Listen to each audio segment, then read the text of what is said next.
नमस्कार मंडळी, आम्ही आज गेला होता बदलापूरच्या गणपत ढाब्यावर. कारण पण तसा एकदम स्पेशल होता. आज होता माझ्या जावेचा बड्डेसाठी दीर आमका घेऊन गेला होता गणपत ढाब्यावरती. ढाबा बघशाल तर एक नंबरच होता. ढाब्याचा परिसरही मस्त होता.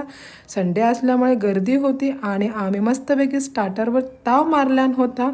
स्टार्टर खाऊनसुद्धा आम्ही इथं मागवल्या होत्या मटणाच्या आणि चिकनच्या थाल्या. त्याच्यावरती सगळा फडशा पाडून झाल्यानंतर माझ्या गव्हाने आणला होता बड्डेसाठी केक. आपल्या भावजाच्या बड्डेसाठी घेऊन आलेल्या केकवरती आम्ही सगळ्यांनी मस्तपैकी फडशा पाडला आणि मस्तपैकी टुमटुमीत खाऊन झाल्यानंतर आम्ही निघालो आमच्या घरी जाताना आजूबाजूचा ढाब्याचा परिसर एक नंबरच होता आणि तिकडचं जेवण पण लय भारी होतं. आणि आमच्या घरी जातानाचा हा एक नंबरच वातावरण होता. हिवाळा असल्यामुळे एक नंबर असं वातावरण